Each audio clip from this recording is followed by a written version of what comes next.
Karena sudah ada lintas generasi di atas panggung, langsung saja kita mulai Gizmo Talk Show di malam hari ini. Berikan tepuk tangan yang paling meriah untuk tiga bicara kita.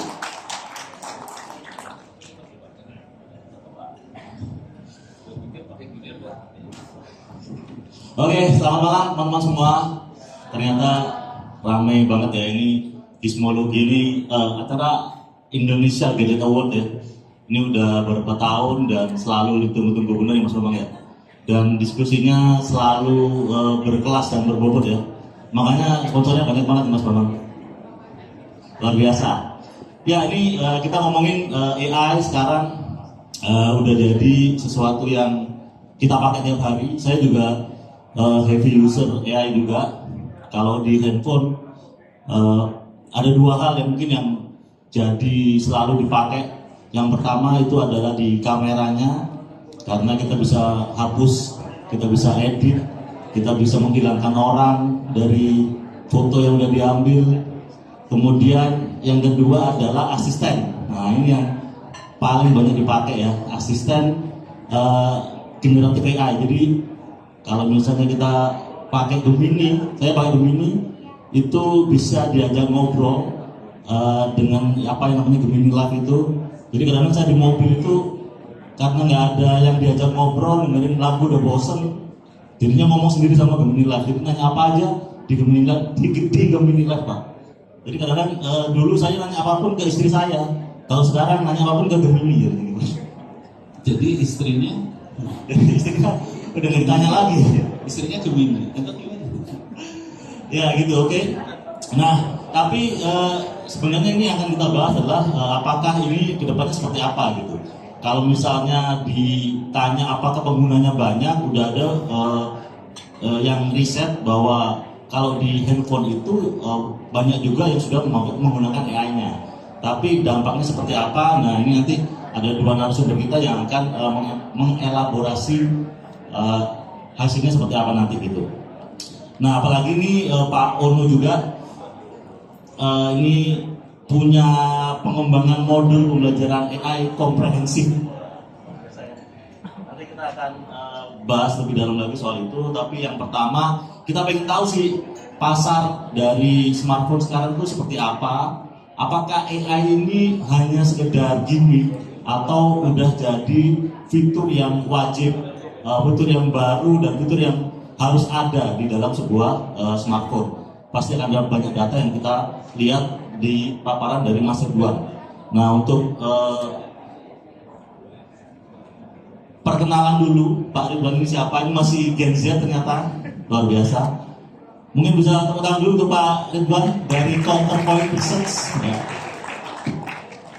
Jadi Mas Ridwan ya? Oh iya, bukan Pak Ridwan. Mas Ridwan dari Counterpoint ini dia juga menganalisis selain smartphone, AI dan juga mobil listrik Mas. Wah ini nanti bagian handphone ya sini ya. Kita ngobrol-ngobrol nanti juga. Nah selanjutnya nanti Mas Ridwan akan memberikan paparannya. Mungkin bisa ada 1-2 kalimat Mas sebenarnya perkembangan dari AI di smartphone saat ini seperti apa sih? Secara garis besarnya gitu Mas Ridwan. Oke. Selamat malam semuanya. Oke, semoga tetap semangat ya. Kita nanti bakal masuk ke sesi penjelasannya. Tapi sedikit tadi terkait pertanyaannya gimana sih pengembangan AI di smartphone ini. Kita lihat sebenarnya dari Counterpoint sendiri lihat perkembangannya ini lagi pesat-pesatnya gitu ya. Kita juga lihat nanti mungkin juga bakal aku jelasin. Saat ini memang sebenarnya kita ada di tahapan. Sekarang mungkin kalau kita ditanya kita ada di tahap apa gitu ya, AI apa? Sebenarnya kita sekarang ada di tahap Gen AI. Gen AI. Iya. Gen AI itu generatif AI kan? Betul sekali. Ini kita sambil ini bukan gen AI ya, tapi emang generatif AI. Nah jadi mungkin sekali lagi Mas ya, kita juga mulai presentasi ya. Boleh Mas, langsung aja. Oke. Sebelumnya sedikit juga mengenal tentang Counterpoint gitu ya, mungkin bagi yang belum tahu. Counterpoint sendiri ini adalah teknologi market research gitu ya. Kita fokus di tech untuk market research ya. Dan memang sebenarnya basis kita di Hong Kong dan punya beberapa kantor juga di beberapa negara seperti US, UK, Korea, Cina, dan India juga gitu ya. Dan punya banyak analis di berbagai macam negara, salah satunya di Indonesia. Gitu. Kita mulai aja langsung gimana sih sebenarnya AI sekarang gitu. Bisa next slide? Nah, kalau misalnya kita ngomongin AI sekarang, kita kadang suka bingung gitu ya. Kita sebenarnya ada di era apa gitu. Karena sebenarnya AI ini juga udah ada gitu dari beberapa tahun sebelumnya gitu. Bahkan dari tahun 2020 itu udah mulai banyak kata-kata AI gitu. Tapi apa yang membedakan era AI di tahun ini sama era AI di tahun-tahun sebelumnya gitu. Karena kita lihat di tahun ini mungkin beritanya besar-besaran ya. Investasi hampir ribuan triliun gitu ya hanya untuk AI gitu. Tapi sebenarnya kita ada di era apa? Kita sekarang ada di era Gen AI gitu. Bahkan kalau misalnya kita lihat di global, ini juga mereka sudah memasuki masa agentic AI gitu. Nah, kita ngomongin dulu apa itu Gen AI gitu ya, biar semuanya sama-sama punya satu fondasi yang sama ya. Jadi kalau misalnya kita ngomongin Gen AI, sebenarnya kita lagi berbicara tentang AI gitu ya, yang dilatih sama ribuan data, jutaan data bahkan gitu. Dengan mereka dilatih, akhirnya mereka ini punya banyak kemampuan gitu. Mereka bisa paham dengan bahasa kita. Ini natural language understanding ya maksudnya. Mereka juga bisa paham dengan teks-teks yang kita berikan gitu. Mereka paham dengan image ataupun bahkan video yang kita kasih. Mungkin udah ada yang pernah coba juga ya, kayak aplikasi-aplikasi sekarang yang misalnya kita taruh video YouTube terus minta mereka rangkum, mereka paham gitu ya. Itu juga salah satu contohnya. Dan selain itu masih banyak juga hal-hal lain kayak misalnya image, video, dan juga text generation yang juga sekarang lagi booming gitu ya. Sekarang banyak banget kasus-kasus penipuan bermodalkan AI image generation gitu ya. Dan juga yang terakhir kita juga punya personal context understanding gitu. Jadi AI ini juga bisa ngebaca data yang kita input gitu di smartphone kita. Dan nanti based on data tersebut mereka bisa bikin berbagai macam personalisasi yang sesuai gitu, sama diri kita gitu. Dan akhirnya ya, dengan bermodalkan data-data tadi, kemampuan-kemampuan tadi, nanti mereka bisa nih ngelakuin berbagai macam hal-hal seperti ini gitu ya. Mulai dari image video tool, sekarang udah makin banyak ya orang-orang bikin emoji-emoji sendiri gitu ya, dengan bentuk-bentuk yang aneh. Sekarang juga lagi terkenal banget di berbagai macam smartphone menawarkan bisa live translation gitu ya. Ini juga salah satu fitur dari Gen AI. Terus juga ada text tuh, mungkin teman-teman media ini sering pakai juga biar gimana ya cara biar lebih agak serius misalnya, atau biar agak lebih fun. Nah ini juga grammar tone ya maksudnya. Dan yang terakhir juga ada personalization tool, dimana kalau misalnya teman-teman mungkin HP-nya kan udah baru semua ya, mungkin HP-nya udah keluaran 2023 lah kali ya, atau lebih muda lagi. Tapi kalau misalnya teman-teman bandingin notification di HP tahun-tahun 2018 gitu ya, itu pasti bakal numpuk banget. Kenapa? Karena ini belum ada gitu personalisasinya, gitu. Belum ada AI yang bantu buat mengatur notifikasi tersebut. Dan kayak tadi sempat disebut juga ya terkait Gemini gitu ya. Ini juga sebenarnya adalah bentuk dari AI assistant-nya gitu. Jadi dengan ada AI assistant ini mereka bisa membantu kita buat memudahkan proses inputnya gitu. Kayak di sini ada yang pakai iPhone mungkin sering ngomong Hi Siri gitu ya. Ada yang trigger nggak ini iPhone? Enggak kan? Nah ini juga salah satu AI assistant-nya gitu. Dan next, kalau misalnya kita lihat gitu ya, tren secara globalnya gitu ya. Ini data global ya, bukan data spesifik Indonesia. Di sini kita lihat dari price band yang kita amati gitu ya. Di tahun 2023 kemarin itu Gen AI masih cuma bisa dinikmatin oleh smartphone yang berada di level mid range gitu. Jadi di atas $400 ke atas gitu ya.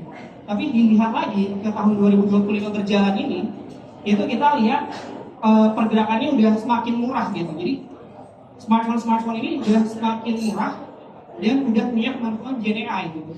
Di tahun 2015 ini kita lacak terakhir itu ada di range 200 sampai 299.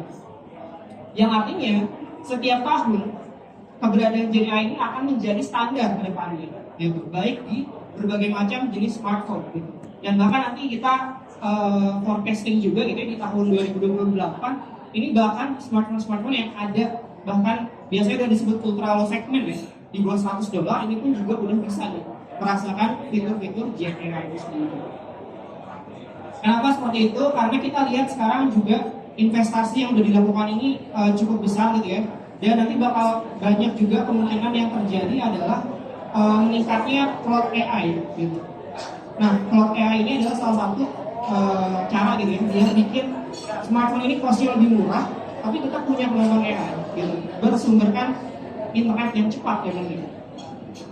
Terus kalau misalnya kita lihat di sebelah kiri ini ada survei kita ke global. Jadi ini juga kita survei dari negara-negara maju kayak US, kayak UK, dan juga negara-negara yang masih di developing country kayak India dan juga Thailand gitu ya. Ini menunjukkan data yang cukup menarik gitu. Jadi ternyata mereka yang sudah menggunakan AI, mereka ini lebih menghargai atau lebih merasa kalau ada lebih ada value-nya gitu ya, top value-nya itu karena AI mereka merasa bisa mempercepat efisiensi gitu ya. Nah maksudnya apa? Maksudnya bisa mempercepat efisiensi mulai dari grafiknya gitu ya, ataupun juga performa, ataupun juga baterai gitu. Ini yang cukup menarik gitu buat mereka. Dan fitur-fitur lainnya ya seperti yang tertera gitu ya. Nah hal yang menarik juga kalau misalnya kita bandingkan gitu ya, negara maju dan juga negara berkembang sekarang, ini ternyata penerimaannya mana yang lebih menghargai AI itu justru adalah negara-negara yang berkembang gitu. Termasuk kayak di Taiwan dan juga di Indonesia. Artinya dari sisi market sebenarnya kita ini sasaran yang cukup empuk gitu ya. Kita cukup empuk buat jadi objek market gitu. Next lagi. Dan dengan data ini kita juga lihat nanti gimana sih smartphone ini bakal berkembang gitu ya. Kalau kita lihat di sini nanti smartphone ini juga akan terus meningkat gitu adaptasinya. Jadi ini adalah perbandingan data antara smartphone yang nanti akan pakai Gen AI dan smartphone nanti yang nggak akan ada Gen AI gitu. Nah kalau kita lihat overall gitu ya, semua brand ini bakal terus meningkat gitu. Bahkan nanti di tahun 2025 ini buat smartphone yang memang dia menarget premium segment gitu ya, atau harga-harga yang mahal, ini mereka udah bisa sampai share-nya di sekitar 60 sampai 100%. Gitu. Sedangkan nanti brand-brand yang memang fokus kayak entry level pun juga mereka terus mencoba gitu ya mengadakan fitur-fitur AI di dalam smartphone mereka. Tapi kalau di Indonesia sendiri gimana? Apakah AI juga sudah seberpengaruh itu dalam pertimbangan marketnya? Kita coba lihat slide selanjutnya. Nah kalau di slide ini kita lihat sebenarnya belum ada gitu ya secara khusus faktor AI yang kita temukan gitu, dalam perkembangan market di Indonesia. Gitu. Kita lihat di tahun ini di kuartal 3 2025 ini kita lihat market tumbuh 12%. Ini banyak faktor juga ya sebenarnya. Tapi beberapa pertamanya memang ini didorong oleh entry level segment lagi. Gitu. Dan juga semakin banyaknya smartphone 5G yang semakin terjangkau. Nah ini juga tidak ada kaitannya sama AI sebenarnya. Nah kalau misalnya kita lihat pertumbuhannya ini kenapa, salah satu faktornya kalau kita lihat dari faktor makroekonomi memang di Q3 ini kita bisa bilang stabilitas ekonominya cukup membaik ya. Karena memang pemerintahnya juga cukup jor-joran gitu, mulai dari mengganti kebijakan dan juga ada stimulus fiskal yang memang sudah digelontorkan gitu ya. Selain itu juga ada ekspor dan permintaan domestik yang juga sudah lumayan meningkat gitu. Dan konsumen di kuartal ini dibandingkan di kuartal 1 dan kuartal 2 ini mereka juga sudah punya indeks kepercayaan konsumen yang lebih meningkat. Tapi kalau misalnya kita lihat gitu ya dari segmen harga di mana market yang tumbuh ini masih tetap didominasi oleh segmen market entry level gitu atau yang berada di kisaran angka 2.500.000 ke bawah gitu ya. Sedangkan untuk segmen-segmen yang lain ini masih mengalami penurunan dibandingkan tahun lalu. Nah ini apa tandanya? Tandanya walaupun ekonominya bisa dibilang sudah membaik gitu ya, menurut BPS juga datanya tumbuh gitu ya 5,24%. Tapi kita bisa lihat bahwa ternyata basket size ataupun kemampuan market gitu ya untuk membeli smartphone dengan harga-harga yang mid range ataupun premium ini masih belum kembali gitu. Mereka masih mencoba menahan pembeliannya. Dan selain itu kita lihat juga dari brand-brand memang di kuartal 3 ini juga mereka fokus gitu ya antara menambah varian mereka di entry level ataupun juga bahkan menambahkan model-model baru gitu untuk memastikan nilai value segmentnya nggak menurun terlalu banyak. Dan yang terakhir ini adalah tren yang kita lihat juga dari kuartal 2 kemarin bahwa dari segi angka pasar smartphone gitu ya sekarang dengan teknologi 5G ini tuh stabil di angka 35% gitu. Dan ini sebenarnya angka tertinggi juga, angka tertinggi dari data yang kita punya dari tahun 2022. Nah ini tuh menunjukkan berarti sederhananya kayak setiap satu dari 3 smartphone yang ada di Indonesia ini sekarang udah punya koneksi 5G gitu. Harapannya apa? Harapannya adalah nanti ini bisa membantu mendorong gitu ya, mendorong adopsi teknologi 5G-nya itu sendiri gitu. Karena nanti dengan adanya teknologi 5G sendiri, kita sebenarnya bisa lebih banyak utilisasi AI-nya lagi gitu. Karena kalau AI ini nanti bakal berbasis kecepatan internet itu. Next, terakhir. Nah, dan ini adalah data yang kita temukan gitu ya, yang kita olah, kita proses. Jadi untuk kuartal 3 ini di 2025, Samsung ini tumbuh 30% gitu, year on year. Dan ini berhasil merebut posisi atas gitu dari Xiaomi setelah 2 kuartal memimpin di Q1 dan Q2.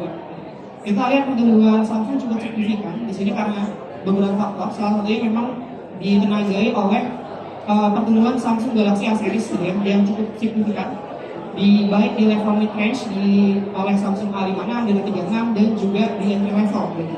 Dengan adanya hadirnya Samsung Galaxy A07 yang tahun ini berbeda dengan tahun lalu gitu ya, membawa lebih banyak varian juga gitu ya, dan ini bisa membantu Samsung akhirnya bisa membuat lebih banyak keberadaannya gitu ya di level entry segment. Next kita juga lihat Xiaomi sebenarnya tetap tumbuh gitu ya di angka 5%, tapi memang pertumbuhannya tidak secepat brand yang lain. Xiaomi sendiri ini tumbuh di total oleh entry levelnya gitu ya, dan juga premium segmentnya yang memang di kuartal-kuartal sebelumnya mereka juga udah melakukan ekspansi gitu ya, terutama di mid range dan juga premium segmentnya. Next ada Oppo juga tumbuh 1%. Kita melihat di sini Oppo tumbuh 1% ini memang juga dikarenakan Oppo juga melakukan simplifikasi ya dalam produk portofolionya. Kayak di sini sebelumnya yang seperti Oppo A60, Oppo A79, Oppo A98 ini juga udah nggak ada lagi, tapi digantikan dengan Oppo A series yang baru. Dan ini juga akhirnya bisa membantu mereka tumbuh 1%. Next ada Vivo juga. Vivo di sini kita lihat marketnya turun di 6%. Overall ini karena memang kompetisi yang makin tinggi ya di mid-range smartphone, dan Vivo walaupun sudah bisa rebound dari entry level smartphone-nya, memang ini masih belum bisa overcome pertumbuhan smartphone-nya. Walaupun kita juga lihat dari sub-brand-nya, iQOO, ini udah cukup tumbuh sangat signifikan gitu ya year-on-year. Terakhir kita ada Infinix juga tumbuh sangat signifikan gitu ya, dengan masifnya marketingnya. Ini juga akhirnya bisa bikin keberadaan BWS sangat-sangat luas dan mulai dikenal dan jadi salah satu opsi terbaik juga buat market yang memang senang gitu ya dengan entry level smartphone. Dan pertumbuhan ini didukung oleh Infinix Hot Series, Max Series dan juga Note Series. Oke. Mungkin demikian yang bisa saya sampaikan. Nanti kita akan melanjutkan lagi di sesi diskusi. Terima kasih banyak semuanya atas perhatiannya. Oke, terima kasih Mas Ridwan. Menarik sekali tadi paparannya ya. Kalau saya boleh highlight nih, tadi ada yang menarik Mas Ridwan, bahwa AI di negara berkembang itu justru pertumbuhannya paling tinggi dan adopsinya juga paling tinggi gitu ya Mas, kira-kira. Benar ya? Nah itu mungkin kalau ini nggak tahu benar apa saya, nggak tahu benar apa salah ya. Tapi kalau menurut saya kenapa AI di Indonesia tuh sangat tinggi? Itu yang pertama karena kita ini cukup tech savvy orang-orangnya, suka ngulik, suka dengan teknologi, suka dengan sesuatu yang baru. Tapi yang kedua karena emang kita ini malas sebenarnya. Kenapa kita malas? Jadinya kita kayak ini ada sesuatu yang bisa kita suruh-suruh. Nah, jadinya ya udah kita adopsi aja ya. Gimana caranya supaya pekerjaan kita yang biasanya kita malas kita kerjain ada AI, udah tinggal suruh doang, udah jadi ada hasilnya gitu. Jadi sebenarnya potensi AI di Indonesia sangat besar ke depannya kalau menurut saya. Oke, terus yang menarik juga tadi adalah fitur wajib. AI ini jadi fitur wajib yang dulunya ada di high end, makin lama juga akhirnya ke mid range, kemudian ke entry level juga. Bahwa ini apakah benar ini sekarang ini udah jadi sesuatu yang bisa mendorong penjualan smartphone di Indonesia Mas, AI itu? Ada dampaknya apa enggak kira-kira? Nah, untuk pengamatan kami gitu ya di kantor Point sendiri, sebenarnya untuk saat ini apakah AI udah bisa jadi deal breaker gitu ya, atau misalnya kayak jadi faktor penentu banget lah. Ini sebenarnya masih belum bisa kalau dari pengamatan kami. Tapi memang AI ini sekarang makin diminati gitu. Jadi kalau untuk teman-teman ya yang ada di level mid range biasanya beli gitu ya, biasanya beli HP di level mid range atau premium gitu. Biasanya mereka bakal mulai coba tuh ngebandingin gitu, ya. Ngebandingin mulai dari selain fitur ya, selain fitur nanti nextnya mereka bisa tuh ngebandingin fitur-fitur AI-nya gitu.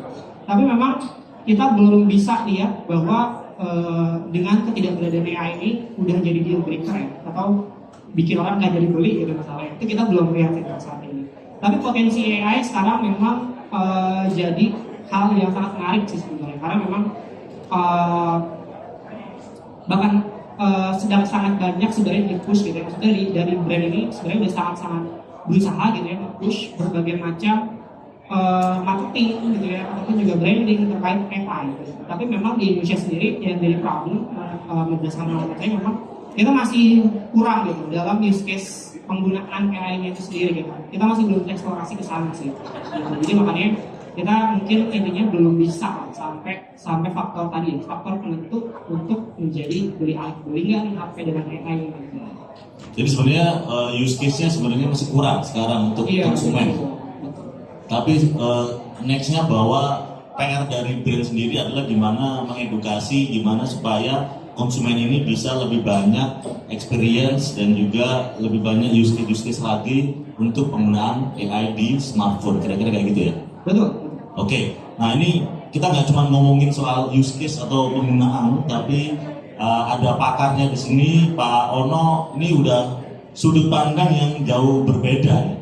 Kita nggak cuma pengen jadi pemakai, tapi kita juga harus jadi pembuat. Nah ini visinya luar biasa, gitu ya. Bener nggak Pak? Amin.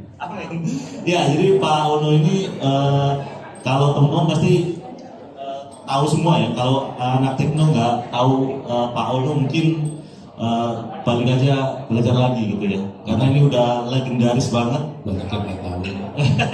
Pasti tahu lah. Nah, Pak Ono ini juga punya visinya sendiri soal AI, bahwa tadi yang saya udah bilang, kita jangan cuma jadi user aja, tapi gimana bisa membuat, dan itu bisa dimulai dari level yang paling bawah, level yang paling kecil dari anak-anak kita gitu. Kemarin ada juga Komdigi salah satu Komdigi yang bilang bahwa hati-hati dengan AI karena nanti akan bisa jadi brain rot. Brain rot itu adalah kita jadi malas menggunakan otak kita, Pak. Jadi karena terlalu bergantung dengan AI. Nah, tadi ngobrol bentar sama Pak Ono dan beliau ini memberikan solusi bagaimana AI itu bisa jadi sebuah edukasi dan nggak cuma kita bergantung kepada AI, tapi gimana kita bisa memahami AI secara keseluruhan dan bahkan untuk membuat AI sendiri. Nah, selanjutnya Pak Ono monggo persilahkan untuk presentasinya. Presentasi. Punten. Saya bisa nge-browse ke internet nih. Browsing ke internet bisa nggak ya? Jadi makanya web aja. Browser bisa dibuka di sini. Kalau bisa, alhamdulillah. Tapi poinnya gini lah. Enggak, tapi sebagian besar teman-teman sih belum hadir tadi sebelum jam 6 ya. Jadi sebelum jam, udah buka internet, oke. Lu masuk ke ini. Ini bukunya bisa, hilang lagi. Sebentar, Pak Ono, sebentar. Ya, udah. Apa yang sebenarnya yang ingin ditampilkan? Ya udah, kalau lu bisa buka browser, masuk ke web Intech Press Information Technology ya. intechpress.itts.ac.id. Jadi websitenya intechpress.itts.ac.id.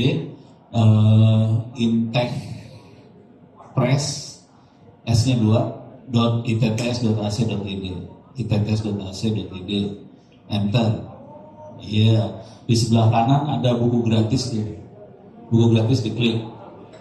Nah, ini buku AI buat SD, SMP, SMA,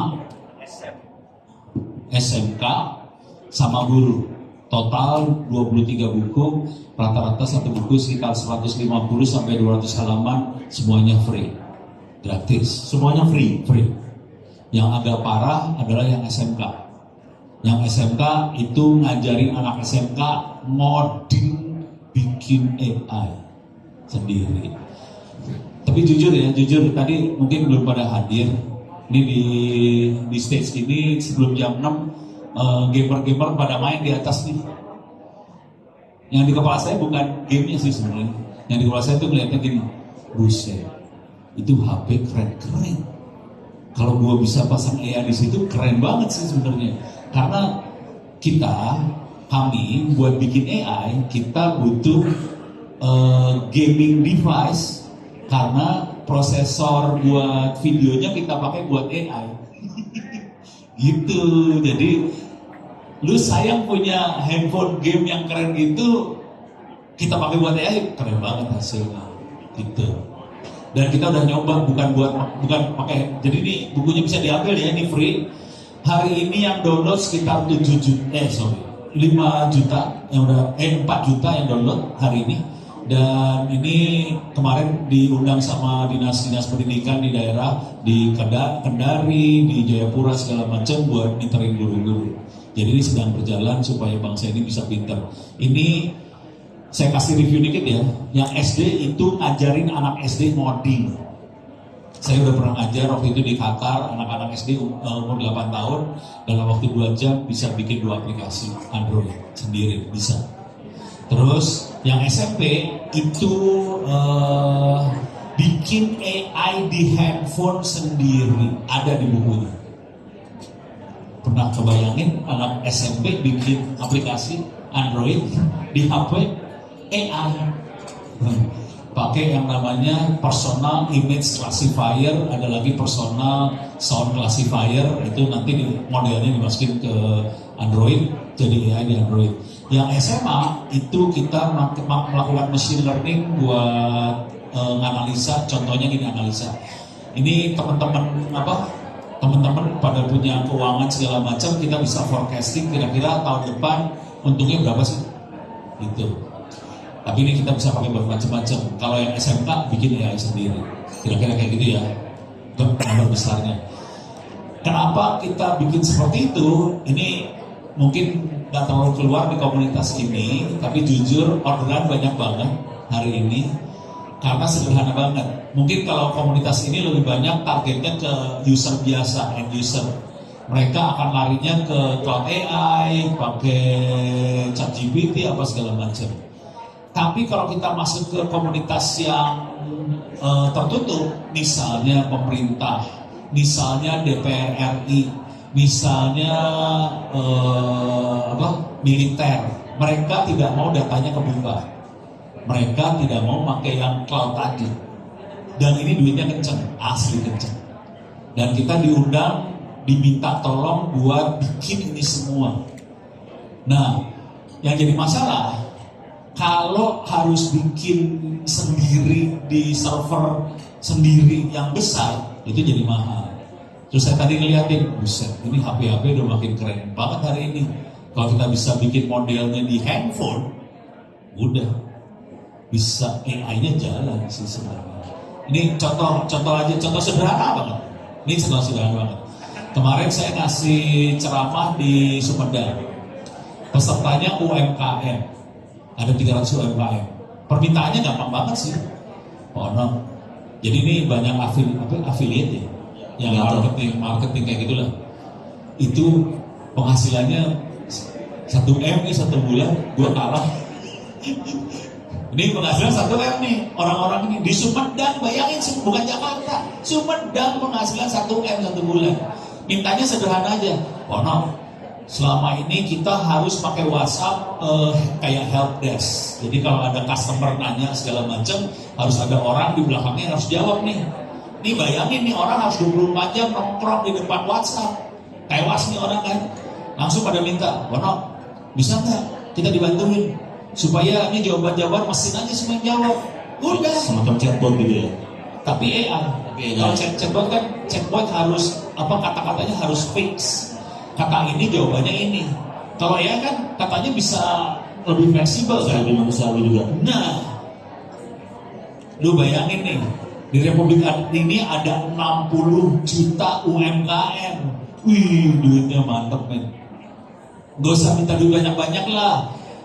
100.000 aja satu chatbot. Kita bikin di handphone gitu ya. Udah. Gak usah gue ngomong kayak gini, nanti gue rezeki berkurang gue. Membuka kesempatan ke orang lain. Ya, Manfaatnya besar. Gua. Tapi kira-kira opportunity kayak gitu ada gede. Ini yang buat chatbot. Yang lagi kita bikin juga sekarang buat AI buat sekolah-sekolah. Sekolah-sekolah kalau bikin AI tidak mau AI yang di cloud kayak gitu. Karena mereka terutama di sekolah daerah 3T nggak ada internetnya. Jadi mereka butuhnya yang lokal. Untuk bikin lokal kita tidak pakai model yang ada di ChatGPT atau Gemini yang gede-gede. Kita makainya yang namanya bukan itu kan large language model, kita makainya small language model. Artinya bisa masuk ke HP, bisa dijalani di HP. Keren. Itu kira-kira kayak gitu sih. Cukup segitu dulu dah, biar kita banyak tanya jawab lebih seru daripada orang ngomong kayak orang gila sendirian. Ya, tapi intinya kesempatan tadi gara-gara Pak Ono ngomong gitu saya nggak kebayang kalau ternyata kesempatan bagi orang Indonesia untuk mengembangkan AI ini ternyata sangat gede ya. Oh iya, yang perlu kita catat bahwa sebetulnya AI tergantung pada data trainingnya. Kita nggak mungkin pakai datanya punya orang Amerika bikin AI Indonesia, nggak bisa, pasti nggak connect. Yang punya datanya Indonesia orang Indonesia sendiri, ya udah kita bikin sendiri aja. Oke, tapi aku mau balik lagi dikit.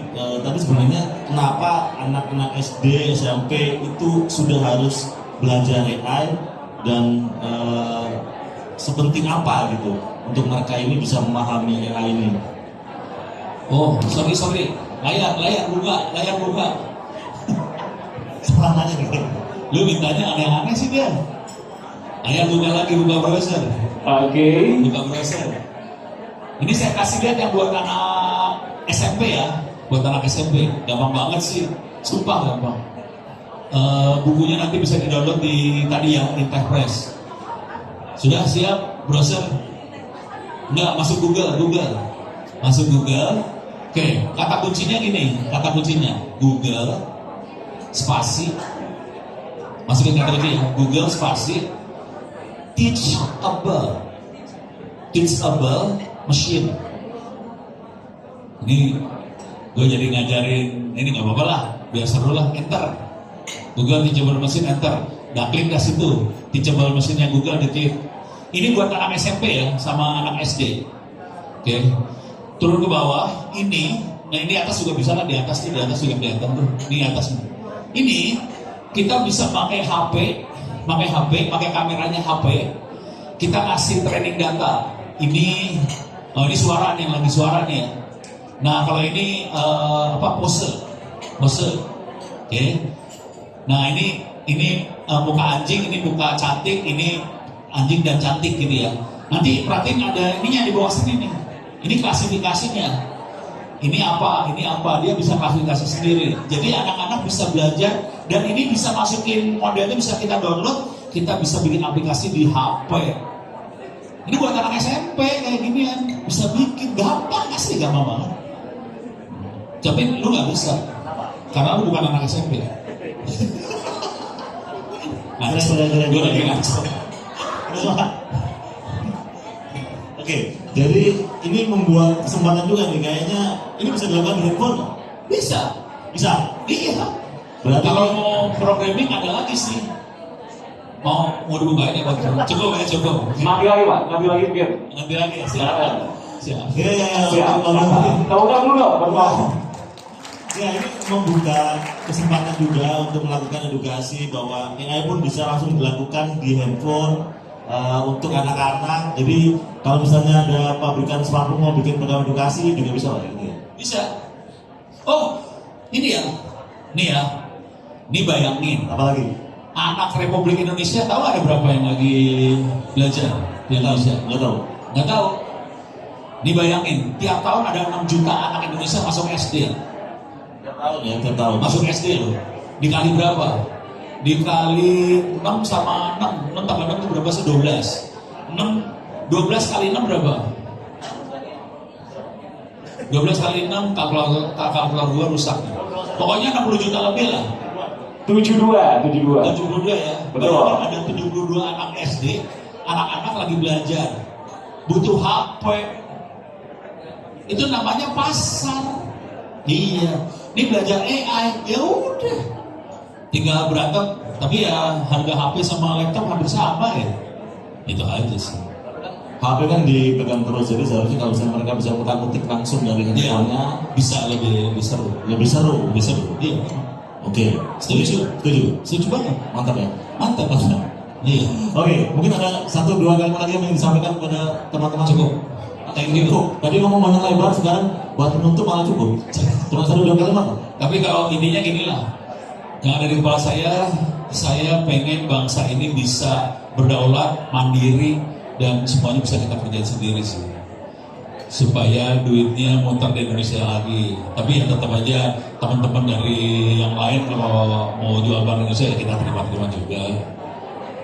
Tapi kita juga bisa bikin Sendiri. software-nya paling enggak. Ya betul. Hardware-nya masih di Cina ya. Ya tapi intinya ada kemandirian bagi kita untuk bisa bikin AI sendiri, dimulai dari situ kan. Ya, ada kebanggaan sedikit kan. Ada kebanggaan sendiri. Oke, mungkin bicara tepuk tangan dulu untuk Bapak Ono. Purbo ini luar biasa sekali. Oke, kita mungkin tadi udah banyak ngomong ya, tapi mungkin kita akan buka 1, 2, 3 pertanyaan dari teman-teman. Langsung aja, siapa yang mau bertanya dan ditujukan ke siapa boleh. Mungkin dari teman-teman media juga boleh, mungkin dari teman-teman brand juga boleh. Ini mumpung ada kesempatannya, boleh langsung nanya ke narasumbernya. Monggo. Ayo siapa? Apa mau saya tunjuk? Oke, tunjukkan. Bisa.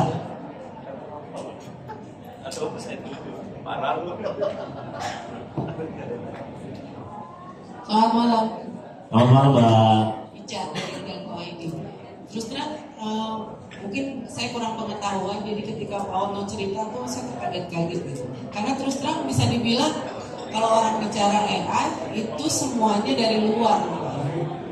Terus yang kita yang buat itu siapa, bagaimana dan seperti apa gitu. Begitu Pak Ono cerita, saya merasa kaget juga dan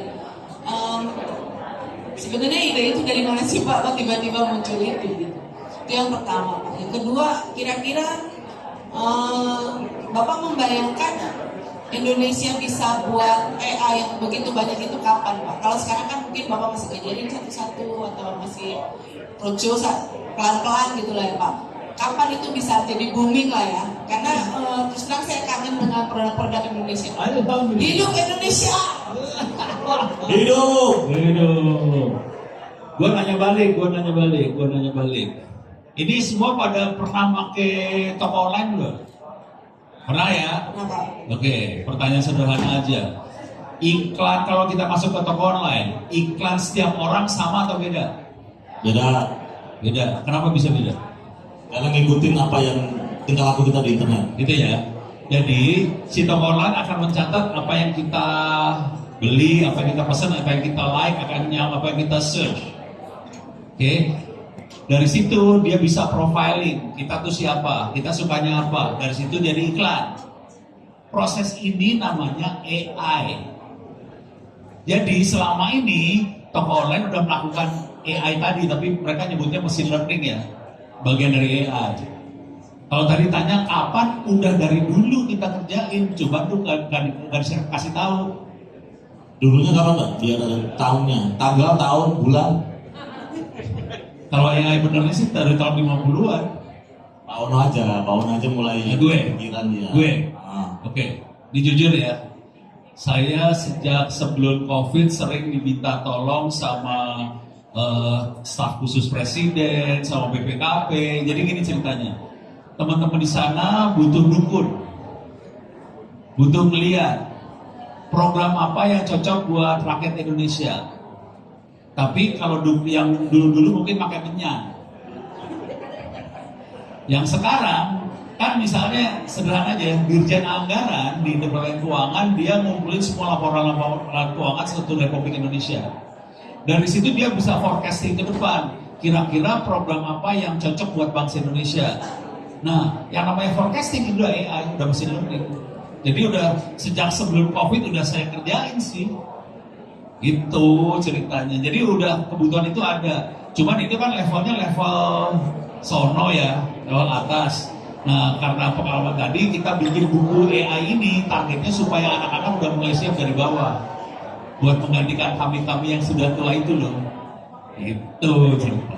Tapi ini program udah disupport sama pemerintah ataupun siapapun belum sih Pak yang itu edukasi AI dari bawah tadi? Ya kalau pemerintah bikin program ini juga. Gitu. Ya ini Pak Ono jalan sendiri berarti. Apa? Ini program Pak Ono jalan sendiri. Kalau ini jalan sendiri, yang saya jalan sendiri. Oke. Ya ini infak sedekah kami dosen-dosen di TTS buat bangsa Indonesia. Tapi Dinas bikin juga. Oke. Ya tapi belum jadi. Aduh. Oke. Oke. Nggak usah dilanjut. Oke, next. Ada lagi yang mau bertanya untuk kedua narasumber kita? Jangan bagian belakang.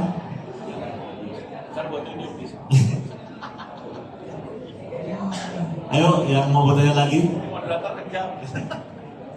Saya panggil namanya ya. Harus nanya. Udah cukup. Benar. Oke.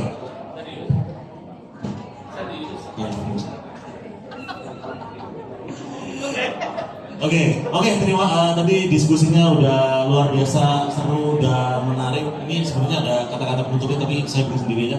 Jadi apa yang kita sampaikan di sini dari kedua narasumber kita, mulai dari pasar, kemudian dari apa yang jadi concern Pak Ono dan apa yang beliau lakukan, ini sebenarnya nyambung antara pasar yang memang smartphone udah semakin butuh AI dan juga seharusnya dari Indonesia sendiri juga bisa bikin AI-nya sendiri karena keinginan orang ataupun adopsi AI di Indonesia juga sangat tinggi. Nah, kira-kira seperti itu. Terima kasih buat Kismologi dan Kejitiva. Nanti saya langsung kembalikan lagi ke MC. Mari kita tepuk tangan dulu semuanya biar bersemangat karena saya masih sangat